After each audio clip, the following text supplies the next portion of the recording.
Jerome D'Ambrosio from me, Hrishi K, and everybody at Radio 1. It's a pleasure to talk to you, and welcome back to India. Thank you very much. You've seen pretty much the birth of this baby, which is e-racing. You started in the inaugural year, which is 2014, and you continue to race. What is it that really gets you going about this particular format, which is the Formula E Championship, and that you keep coming back to it year after year? It's challenging. It's exciting. It's definitely a revolution. It was a revolution in racing 4 years ago, and it's still that way. The atmosphere that you have around Formula E, the interest, the positiveness of that you have around the championship, because it's relevant, because it's in line with today's society, with the challenges. We're trying really to be more relevant in all the aspects, whether it's the technology, with the fans, with everything, with the format. And it's just nice to be part of something that is so positive, so new, so innovative, and I love the challenge. Also, it's fantastic in terms of sustainability, isn't it? I mean, there are very grave questions being asked on the planet about the kind of carbon footprint we're leaving, and here's a race that's totally electric. Exactly. I think that it's 100% electric. Is it 100% green? No, but it's definitely a step in the right direction. We're trying our best into developing something that will make sense for the future, and that again comes back to this one word that I really like when describing Formula E. It's being relevant. And if you have something, a championship or whatever, something that is relevant, then every parties involved are happier working in that environment. I can give you just a quick example. For a racing driver, what's important is to be able to obviously race and live of your passion. To do so, you must be in a championship that is healthy. To do so and to be hired only for your capacities as a race car driver. And the fact that the championship is relevant, it has managed to attract so many manufacturers, so many sponsors, so many interests, that really what people are looking into for the race drivers is really in their abilities to bring the team forward, and not much more, to be honest. And that is thanks to having built something that was again relevant, and that makes a lot of sense. So yeah, very very happy to be part of it since day one. Formula One is something that Indian audiences are familiar with because we get shown a lot of Formula One on the TV. You must know that the Buddh International Circuit in Greater Noida was also a Formula One circuit for a brief while. I raced there. You did? I did race there in 2011. I did the first race in that circuit. It was a great event, a great track, but yeah, it was short-lived, unfortunately. So Indians are used to the drama of Formula One racing, the whole shkebang of it and things like that. Okay. How does Formula E compare to that? How do you think it will attract the average Joe, the consumer, who's used to the drama of Formula One? Well, if you like drama and you're used to the drama of Formula E, then Formula One, then come and watch Formula E, because it's drama times 10. It is the most exciting form of motor racing, that you can experience at the moment. Races are, we're fighting wheels to wheels, we hit the wall sometimes, we just, I've never finished a race in Formula E in the last 4 seasons with a complete car, because we're just so close, and it's just fine, and it's the Formula E racing. So if you like if you like the entertainment of racing, the battles and everything, then the fans will like Formula E. That's wonderful, because there was a fear in Formula One that the machine was becoming more important than the driver and the skills of a driver. Would you feel that in Formula E the driver's skill is tested a whole lot more? I think, to be honest, it's I don't want to bash on something that I loved and that I still like to watch. To be honest, Formula One is great, and it's historically it's amazing. But I must say that Formula E, I've never been in an environment and in a car that challenged me so much. It is emotionally difficult to drive because you're always on the edge of hitting a wall and so on. And with a car that doesn't have much grip, that does have power, and so that is very challenging. So yeah, I think that actually Formula E is definitely a championship where the driver can make a lot of difference, where you have about 8 teams, 9 teams that can fight for a win, and this is exciting. Again, it's is what I said in the beginning. They've built a format that allows a lot of people to fight at front, and a lot of drivers, a lot of team, and in the end, as a race car driver, that's what you want, to be able to have a chance. It is true that in Formula One, for example, the season I did with Marussia, going into a race week and knowing that you're going to be at best 5 seconds off the pace, it's not exciting. With Formula E, you have the chance, even with the smallest team, at least in qualifying, to really be up there. So, other than that, what are the other differences? I mean, obviously the engine, here you're totally electric. If you do a comparative analysis between E and 1 in terms of the format, could you just break down the format for us, please? So I think, as you said, the technology is completely different, but then the race weekend format is different as well. It's over one day, so you come in the morning, free practice 1, free practice 2, midday qualifying, and at night it's the race. Again, I think it's a format that is more in line with what the fans, the millennials, they want to see. They don't want a show that drags on. They want the intensity of it, given in a condensed way, and then move on to the next thing, to the next event in town. And Formula E provides that, so very condensed, and that's quite interesting. Yeah, I think that's the biggest difference. And you're now with an Indian team, and a fabulous Indian team at that. Talk about how you decided to go with Mahindra Racing, and most importantly, have you met Anand? He's such a wonderful man. Did you manage to spend some time with him, or somebody from the Mahindra Racing management that you've interacted with? Yes, for sure. Of course, Dilbag, I've known him since the last 4 years, since year 1. We've been in touch several times. I always had a great feeling about Mahindra. Of course, I had great successful years with Dragon, and I really much enjoyed those ups and downs, but that's part of racing. And new challenge, new rules, new car. I think it was a great time for me to face a new challenge and to move on. As I say, from the outside, and it's been confirmed now that I've been with the team from the inside now in the last 3 months. It always seemed to me like Mahindra was a place of course, of technology, very capable, very smart engineers, hard-working team, very technically advanced, and so on, but also a warm team, like a family, like they were, sticking together and a team and an environment where probably you get the most out of the men, which in the end, men are behind the machines. So you have to get a good balance between that, and I think Dilbag has installed quite a great atmosphere, DNA in the team, quite unique. Also, I think his background coming from somewhere completely different has allowed him to do it his own way, and he's been very successful so far, and I'll do everything that I can, everything in my power to even, give everything and get the good results, and even better than what's been done in the past. Just a bit of a word about your partner, your teammate Pascal. Do you guys know each other already? Do you guys had an opportunity to hang out? Yeah, we did. I don't know Pascal very well. I got to know him through the team. We get on. He's obviously, I'm 32, he's 23. There's nearly 10 years difference in age. He doesn't make me feel young, but he's very quick, and that's what you want. It's really, I think that's really important. I think we're both very quick. He's got the youth for sure. He's 23, and I've got a lot of experience on my side, and I think that would be a great combination for the team. And then of course Felix also for the first race. You all know Felix. I know him very well. He's one of the guy I get along the most in Formula E, so I'm very looking forward to this week. He's one of the quickest drivers you can find around, so should be an exciting season. Tell us about how you made it through the ranks. Lots of kids out there in India who do a lot of karting.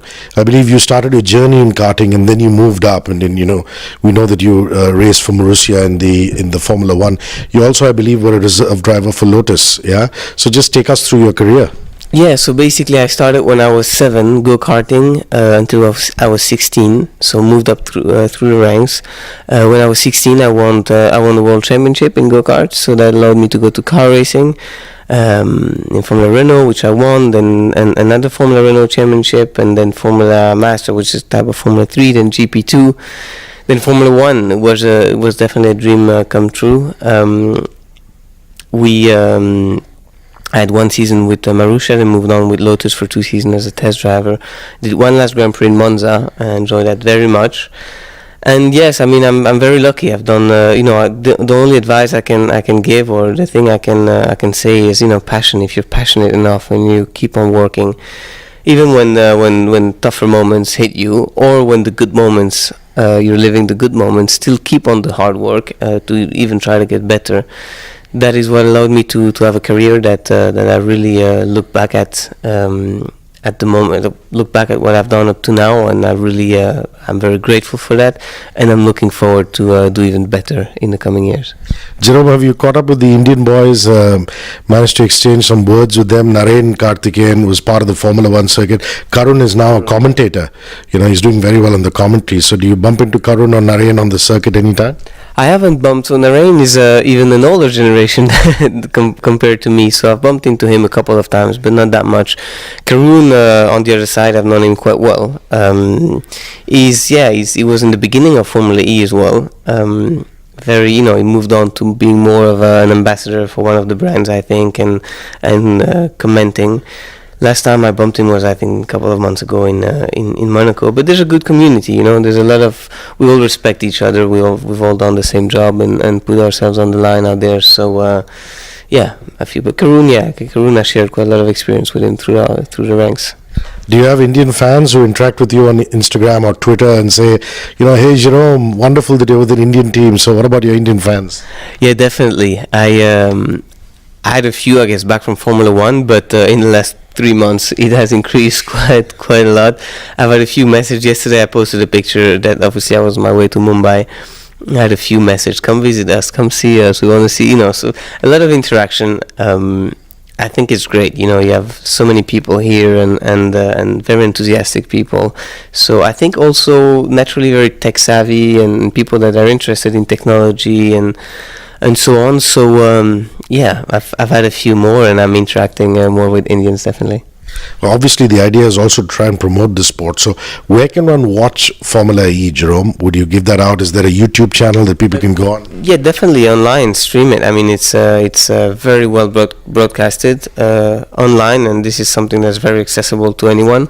Then I'm sure they will have some local televisions. The numbers are quite high in India. We have a following of 10 million viewers on TV live, so that's quite a lot over the course of the season. I think that was the number last year, and but yeah, I mean, go online and follow the race. As I say, it's, if you haven't done it yet, give it a try. I guarantee you'll be hooked. Well, you're from Belgium, and I remember when I was a kid, having a sporting hero was Belgian, Justine Henin. She was a tennis player, fantastic tennis player, and now everybody knows Thibaut Courtois. So, when you're growing up, did you play some football, or was it just racing for you all the time? And who are your sporting heroes, Belgian or otherwise? So, sporting heroes, obviously, heroes or example, obviously I'm trying to do the same thing, but I was trying to reach the same type of career and so on, but some people have been great throughout the history. Obviously Ayrton Senna, Gilles Villeneuve, Michael Schumacher. I think they're great examples for any young drivers. Then in terms of my family, actually background was football, so I tried it when I was a kid. I was not very talented, but my godfather was the captain of the Belgian national team, and so this is actually how I discovered my first Formula One race. He was playing in Italy, and we were invited to Imola. It's a very sad weekend because it was during the death of Ayrton Senna, and Ratzenberger, and we were there on the Saturday. But this is how I went to first see through football. I went to see my first Formula One race. And I enjoy sports in general and so on, but my family was really into that. Didn't really understand much about the racing. So, what is your godfather's name? The captain of Belgium? Georges Grun. Of course, he did World Cup '86. He actually is the one who scored the header against Holland in '86 to qualify Belgium, and then '90 and '94, which actually we were in the World Cup in the US to see him. So yeah, a while back now, he's gained a few kilos. He's not exactly the athlete that he was, but I still enjoy good time with him, and he of course follows my career. And you said that you did look up to God bless his soul, Ayrton Senna, Michael Schumacher. What is it about these legends that really got you? Their driving skill, or the way they carried themselves and their personalities? I think the pure driving skills, obviously, it's one thing. I think they were inspiring characters in very different ways. I've not known at all Ayrton Senna, but they definitely had an aura about them. When you listen to the interviews, when you see their style, the way they went for it without any compromise, that was impressive. Michael, I don't know if I can say I raced against him. He was much further up the grid in 2011 than I was. But I raced on the same track. It was something quite special. You have to think that I was a small 8-year-old kid or something like that when I went to see Imola in '94. He was racing already. And then a few years later, 2 decades later, he was still on the grid, and I was racing with him in Formula One. That was something quite special. But one thing that always marked me was 2002, I think. He was at the height of his career, Ferrari and so on, won world championships, and he was at the go-kart track practicing with us. And at one point, he on the entry to the box, he stalled his motor, and I arrived behind, and the 4 times at the time world champion that he was stood out of his go-kart, moved out of the way, and just said sorry for disturbing the pit entry. And that marked me. I mean, still now I speak about it because he was so humble and so normal, and he didn't have to do that. He was Michael Schumacher, 5 times world champion, but an example of hard work, dedication, talent, and intelligence as a race car driver. So very much an inspiration. Well, last couple of questions. What are you doing for Christmas, and any special plans with the family and friends? Or if you're not doing anything this Christmas, how do you normally celebrate Christmas? I don't actually. I'm quite. We changed things. I have a very small family, so the Christmas for me is my mom, my dad, my sister, and one grandma. So it's a very small committee. But we either do it on the 24th. This year, actually, we will do it earlier with my fiancée and my family, because then we're flying to Jamaica, and I will be doing it with my fiancée's family over there. So definitely the first time I'll be doing Christmas in the heat. I don't know how that's going to play out. It's a bit weird. I'm used to the cold and the snow and so on. But yeah, I'm looking forward to that. And bringing in the new year 2019, will that be Jamaica also, or elsewhere? Yeah, I will stay there for 2 weeks. Travel so much, it's nice sometimes to just settle down and just spend 10 days in the same place. My last question is actually about travel. Have you gone to any country and said, or some place and said, wow, like your dream travel destination? I came back from it. I did a safari in South Africa, but there's so many places. I actually, one of my passion is travel. I love traveling. Something I do love these days when I wake up and I pack my bag and I'm going somewhere and discovering a new place. And I was in South Africa last 3 weeks ago, whenever it was, and I did the safari thing, and it was really incredible. But there's beautiful places around the world. What's really nice is to try to immerse yourself in the local culture, not just staying in your own routine, and I don't know, if I'm I'm never gonna go and have a coffee in one of those coffee chain places that you see in the States, and you see in Europe, and you see in India, and you see somewhere else. I'd rather go local and try it out like that. But are you an adventure sport person, or you leave all your adventure to the racing? Do you do some bungee jumping or whitewater rafting? I leave these type of things to Felix. As you saw last year, jumped out of a plane. I like my feet on the ground. I don't know. Last year I did horseback riding 10 days in Patagonia. That was amazing as well. Completely in the nature. Sometimes slept outside. I'd never been on a horse before, practically. So yeah, I don't mind just trying it out. Thank you very much. It's a very entertaining interview, and all the best for season 5 with Mahindra Racing and the Formula E Championships. Thank you very much.